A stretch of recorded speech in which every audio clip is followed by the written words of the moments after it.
Hi everyone. Daily current అఫైర్స్లో భాగంగా 22 July 2024 news పేపర్లో ఉన్న కొన్ని కరెంట్ అఫైర్స్ ఇక్కడ రాయడం జరిగింది.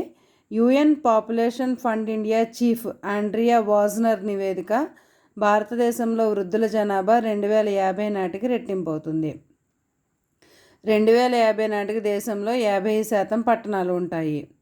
చంద్రయాన్ 3 ప్రాజెక్టుకు అరుదైన గౌరవం. ఇంటర్నేషనల్ స్పేస్ అవార్డు ప్రకటించిన ఆస్ట్రోనాటికల్ సమాఖ్య. మిలాన్, ఇటలీలో జరుగుతున్న 75వ ఇంటర్నేషనల్ ఆస్ట్రోనాటికల్ కాన్ఫరెన్స్లో అవార్డు బహుకరణ.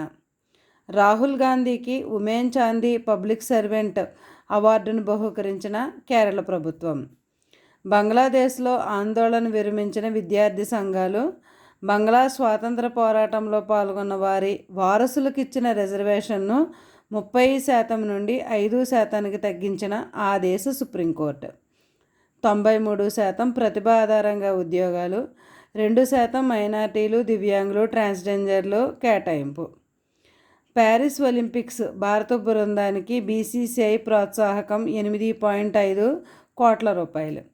డాక్టర్ నాగేశ్వర్ రెడ్డికి కెప్టెన్ చైర్.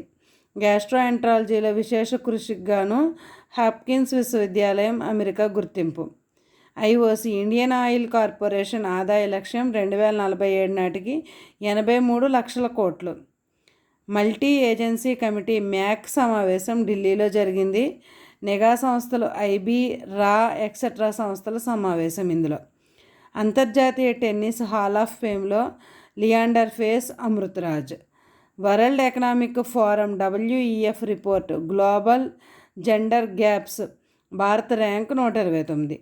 గ్రీన్విచ్ కంటే ముందు భారత్లో మధ్యరేఖ, ఉజ్జయిని గుండా ఎన్సీఆర్టీ బుక్స్లో పొందుపరిచారు. Thank you. నా కరెంట్ అఫైర్స్ కనుక మీకు నచ్చినట్లయితే నా ఛానల్ను సబ్స్క్రైబ్ చేయండి, లైక్ చేయండి, షేర్ చేయండి. Thank you very much.